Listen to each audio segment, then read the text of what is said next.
Well, a woman is suing US Airways over her dead husband's missing ashes. The wife, seen here with her late husband, says she tried to fly his ashes to his hometown in the UK back in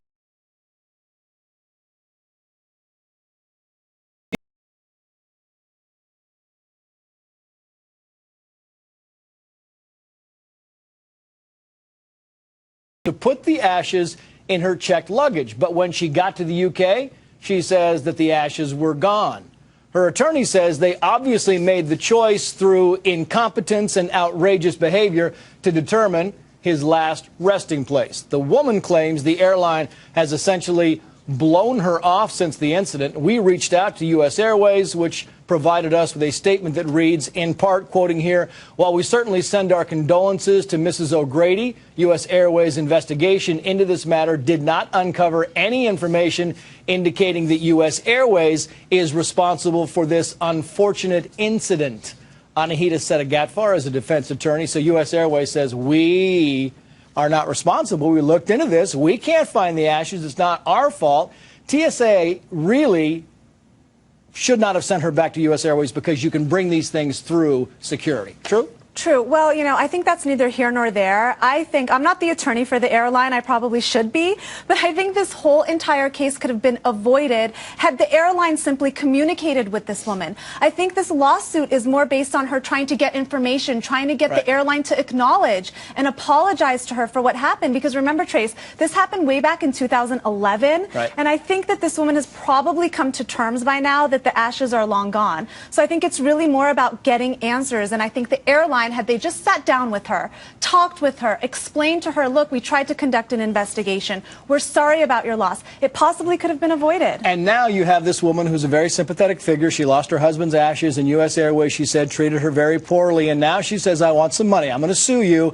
And the suit's probably frivolous. But you get this woman in court, and she says to the jury, look, I lost my husband, and this airline is bad. People don't like airlines. They don't like TSA. They don't like airlines. All of a sudden, she's thinking, I got some money coming out of this. Exactly. I don't know that the lawsuit is frivolous, Trace. Okay. But I will agree with you that if this case does go to a jury, and of course there are going to be some hurdles to meet before it even goes to a jury. I'm sure the defense is going to raise waiver issues, damage limitation issues. But if it goes before a jury, can you imagine the liability that airline faces? Because you have an elderly woman. Her husband dies of cancer. He's also elderly. She's trying to carry out his last wish, and that is to have his ashes dispersed by his mother's ashes. And the airline loses loses his ashes, and then again ignores her, shows no sympathy for her. I think that that can really sway some of those jurors, and airlines, on the other hand, not so sympathetic. So I think the airline does face some exposure here. And I don't think it ever gets to a jury, because here's the whole procedure, right? What happens is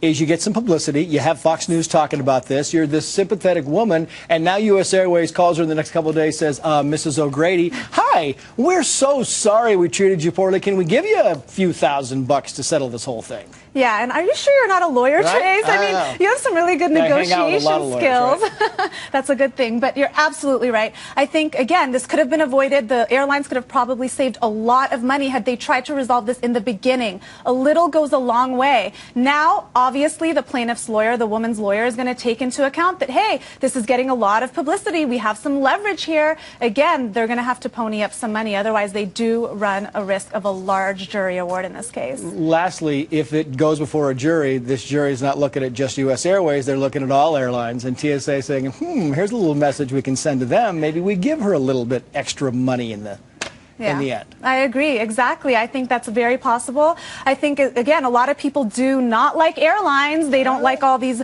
baggage fees, paying for peanuts. What is this? We have to pay for peanuts on the airline. So I think, jurors are human beings at the end of the day, and they do take into their personal experiences into account when they're deciding on a verdict. Indeed. Anahita Setagatfar, good to see you. Thank you. Good to see you. Thank you.